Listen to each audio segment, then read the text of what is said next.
Welcome again to our channel PSP education zone.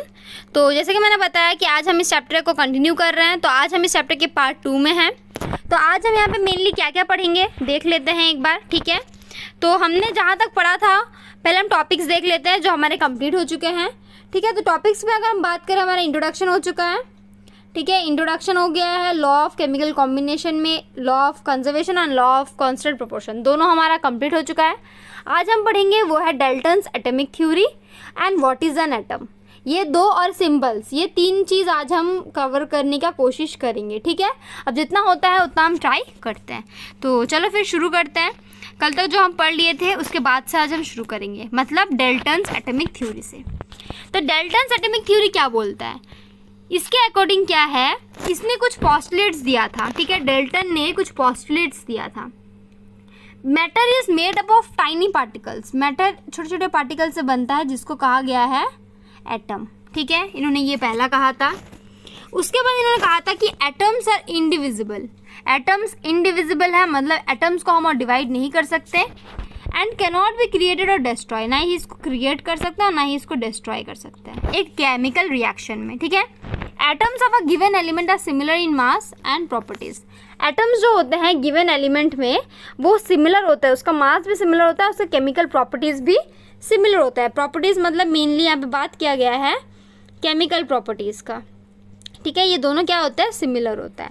उसके बाद देखो एटम्स जो होता है डिफरेंट एलिमेंट्स का, उसमें डिफरेंट मासेस होता है, डिफरेंट केमिकल प्रॉपर्टीज होता है। ऑब्वियसली अगर गिवन एलिमेंट का होगा तो सेम ही होगा और डिफरेंट एलिमेंट्स का होगा तो डिफरेंट ही होगा, ओके।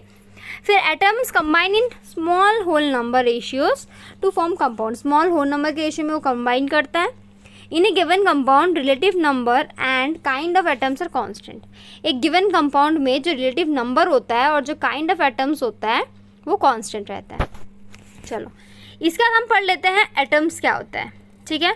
सबसे पहले एटम क्या होता है, ये स्मॉलेस्ट पार्टिकल है एक एलिमेंट का, दैट देखो smallest particle of an element that may और मे नॉट एग्जिस्ट इंडिपेंडेंटली, जो एग्जिस्ट कर भी सकता है और नहीं भी कर सकता है इंडिपेंडेंटली, इसे हम कहते हैं मेनली एटम, ठीक है। एटम अगर हम लोग एक छोटा सा मैं एग्जांपल देती हूँ, सपोज हम घर बनाते हैं, घर बनाते वक्त हम क्या करते हैं, दीवार बनाते हैं। दीवार के लिए हम क्या करते हैं, सपोज मैं यहीं पर ड्रॉ करके दिखाती हूँ, वेट मैं यहाँ ड्रॉ करके दिखाती हूँ। सपोज ये हमारा घर का दीवार है, ठीक है। यहाँ हम क्या करते हैं, हम यहाँ ईंटा लगाते हैं, एक के बाद एक के बाद एक के बाद एक के बाद ऐसे करके, ठीक है। तो ईंटा क्या है, ये बिल्डिंग ब्लॉक है इस पूरे दीवार का। तो यही जो बिल्डिंग ब्लॉक है इसी को कहा गया है क्या, एटम। इसी बिल्डिंग ब्लॉक को कहा गया है एटम, ठीक है। यही है एटम। मतलब अगर हम मिलियंस ऑफ एटम मिला देंगे तब जाके एक थिन शीट ऑफ पेपर बनेगा। मतलब एटम इतना ही, मतलब एटम ऐसा है जिसको हम कंपेयर नहीं कर सकते किसी चीज़ से, ठीक है। वो इतना ही ज़्यादा पतला या फिर इतना ही ज़्यादा छोटा होता है कि हम उसको किसी के साथ कंपेयर कर ही नहीं सकते हैं। और साथ में एक पेपर बनाने के लिए, एक शीट ऑफ पेपर बनाने के लिए उसमें हमको मिलियंस ऑफ एटम्स देने पड़ेंगे, ओके। देखो atoms are very small in size लिखा ही है, smaller than anything we imagine और कंपेयर विद, मतलब हम इमेजिन भी नहीं कर सकते कि वो इतना छोटा है। एटॉमिक रेडियस जो है वो हमेशा नैनोमीटर्स में मेज़र किया जाता है। ये चीज़ याद रखना कि एटॉमिक रेडियस को हमेशा नैनोमीटर्स में हम मेज़र करते हैं, ठीक है। उसके बाद यहाँ पे क्या है देखो, उसके बाद है 1 नैनोमीटर इक्वल टू कितना होता है, 1 नैनोमीटर इक्वल 10⁻⁹ मीटर, या फिर 1 मीटर इक्वल 10⁹ नैनोमीटर। ये चीज़ याद रखना, ठीक है। ये 1 मार्क में पूछा जा सकता है, इसलिए याद रखना है, ठीक है। तो ये वाला यहाँ तक हो गया। इसके बाद देखो हम देख लेते हैं कि एटम्स कितने बड़े होते हैं, फिर इनका साइज़ के बारे में हम थोड़ा जान लेते हैं। तो देखो यहाँ पे साइज़ के बारे में बताया कि एटम ऑफ हाइड्रोजन कितना होता है, 10⁻⁻10 होता है। Atom of water, molecule of water का कितना होता है, 10⁻⁹। हीमोग्लोबिन का 10⁻8। ग्रेन ऑफ सैंड का 10⁻4। एक चींटी का 10⁻3 और एक एप्पल का 10⁻1। ये है साइजेस, ठीक है। ये एग्जाम्पल एक टाइप का, ठीक है। इसके बाद देखो मतलब क्या, हमको देखो पहले क्या था, एटम्स बहुत छोटे होते हैं, ठीक है।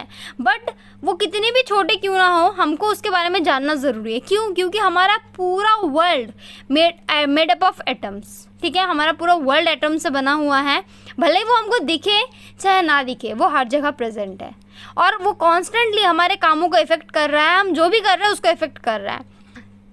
मॉडर्न टेक्निक से हम मैग्नीफाइड इमेजेस देख सकते हैं जहाँ पे हमको एटम्स दिखते हैं, ठीक है। अभी ये आ चुका है, पहले तो ऐसा नहीं था बट अभी ये दिखता है, ठीक है। अब ये देखो यहाँ पे कुछ सिंबल्स है एलिमेंट बाय डाल्टन, ठीक है, symbols of elements bye Dalton, Dalton ने दिया था, ठीक है। पहले देखो जो सिंबल्स इन्होंने दिया है, देखो किस पे बेस करके दिया है, हाइड्रोजन, ये फॉस्फोरस का, कॉपर का देखो सी है, गोल्ड का जी है, कार्बन का, सल्फर का, lead, platina, oxygen, iron, silver और मर्क्यूरी, ये हमको दिया गया है इसके कुछ सिंबल्स जो हमको डाल्टन से देखो। Dalton was the first scientist to use the symbols of element, वो पहले ऐसे साइंटिस्ट थे जिन्होंने सिंबल यूज़ किया एलिमेंट का, ठीक है। When he used symbol for an element he also meant a definite quantity, ठीक है, and of that element of an atom. Berzelius suggested that the symbols of element may be made up of 2 or more letters of the name. Berzelius ने कहा कि जो symbols है वो एक या एक से ज़्यादा लेटर्स का भी हो सकता है, उन्होंने ये जस्ट सजेस्ट किया, ठीक है। पर देखो यहाँ पे मैं बता देती हूँ, उन्होंने सिंबल्स दिया, ठीक है, बट देखो पहले पता है सिंबल्स कैसे लिखा जाता था। पहले मेनली सिंबल्स को लिखने के लिए कुछ नहीं करना पड़ता था। पहले क्या करते थे लोग, पहले मेनली लोग क्या करते थे, जो बिगिनिंग का लेटर होता था, जैसे कि नेम हो गया किसी एलिमेंट का, ठीक है, जैसे कहीं से नेम आ गया या फिर वो एलिमेंट हमको कहाँ मिला है, जैसे कि कॉपर, कॉपर हमको पहला मिला था साइप्रस से, तो इसलिए उसका सिंबल आ गया। वैसा ही गोल्ड का जो इंग्लिश नेम वर्ड का मीनिंग है, उसका नाम मीनिंग है येलो, इसलिए उसका नाम गोल्ड रख दिया। मतलब इस तरीके से रख दिया जाता है, हैपोथेटिकली कुछ भी एक तरीका ढूंढ के रख दिया जाता था। पर फिर धीरे धीरे क्या हुआ, यूपेक आया। यूपेक के बारे में तो पता होगा, ठीक है। सपोज यूपेक आया, मैं यूपेक के बारे में बताती हूँ। यूपेक IUPAC से कहते हैं, ठीक है, इंटरनेशनल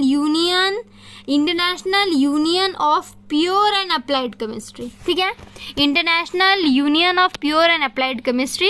ये एक इंटरनेशनल साइंटिफिक ऑर्गेनाइजेशन है जो सारे नेम्स को अप्रूव करते हैं, एलिमेंट के सिंबल्स को अप्रूव करते हैं और साथ में यूनिट को भी, ठीक है। और अभी जितने भी एलिमेंट्स हैं उनका मेनली नाम अगर बोला जाए, अगर हम पहला लेटर लिखेंगे, फर्स्ट लेटर अगर हम लिखेंगे तो हमेशा वो कैपिटल। सपोज एल्यूमिनियम, तो एल्यूमिनियम का होता है AL, तो A को कैपिटल लिखना है, L को स्मॉल लिखता है। अगर हमको लिखना है हाइड्रोजन तो H कैपिटल, मतलब अगर एक लेटर होगा तो वो कैपिटल होगा, बट अगर 2 लेटर होगा तो पहला कैपिटल दूसरा स्मॉल। जैसे सोडियम Na, सोडियम का N कैपिटल A स्मॉल। जैसे कि आयोडीन, तो आयोडीन का I कैपिटल, Fe का F कैपिटल तो E स्मॉल, ठीक है। इससे ऑक्सीजन का O कैपिटल, कार्बन का C कैपिटल, ठीक है। एक वर्ड होगा तो कैपिटल लिखना है, 2 वर्ड होगा तो उसको स्मॉल लेटर में लिखना है, ठीक है। तो इतना हमको पता होना चाहिए। जैसे कि देखो यहाँ पे लिखा ही है कि symbols of elements are represented by letters, ठीक है। Symbols of elements are represented by 1 letter और कुछ का 2 लेटर्स भी है। अगर 1 लेटर होगा तो वो कैपिटल होगा और अगर 2 लेटर होगा तो पहला लेटर कैपिटल होगा, दूसरा लेटर स्मॉल होगा। ये कुछ रूल्स है हाँ, जो हमको फॉलो करना है। और मैंने तुमको फर्स्ट में ही बताया था एक चार्ट, ये वाला मैंने बोला था इसको लर्न करने हाइड्रोजन से जिंक तक। तो ये चीज़ अगर हम लर्न करेंगे, देखो इसमें सबके सिंबल्स भी लिखे हैं, कोई दिक्कत नहीं होगा। जैसे कि हाइड्रोजन को हम H से बोलते हैं, ठीक है, फिर हीलियम को He से, लिथियम को Li से, बेरिलियम को Be से, ठीक है। इनमें सबका सिंबल लिखा हुआ है, हमको बस सिंबल पढ़ना है और कैसे उसको लिखते हैं ये हमको जानना है, ठीक है। तो इतना हमको जानना है। पहले देखो मैं बताती हूँ, जैसे कि हाइड्रोजन को हम H लिखते हैं, एल्युमिनियम को Al, ठीक है, कोबाल्ट को CO। तुम बोलोगे कि नहीं हम C कैपिटल लिखेंगे और O को स्मॉल नहीं लिख के O को हम भी कैपिटल लिखेंगे, तो ये हमारा गलत हो जाएगा। ये हमारा क्या हो जाएगा, ये हमारा कार्बन मोनोऑक्साइड हो जाएगा। हमको कैसे लिखना है, एक कैपिटल लिखना है और एक स्मॉल लिखना है। जो रूल है वो हमको फॉलो करना है, ठीक है। तो ये चीज़ हमको ध्यान रखना है। तो बस आज के लिए बस इतना ही। नेक्स्ट वीडियो में हम आगे के साथ मिलेंगे, ठीक है। तब तक के लिए thank you and thanks for watching our video.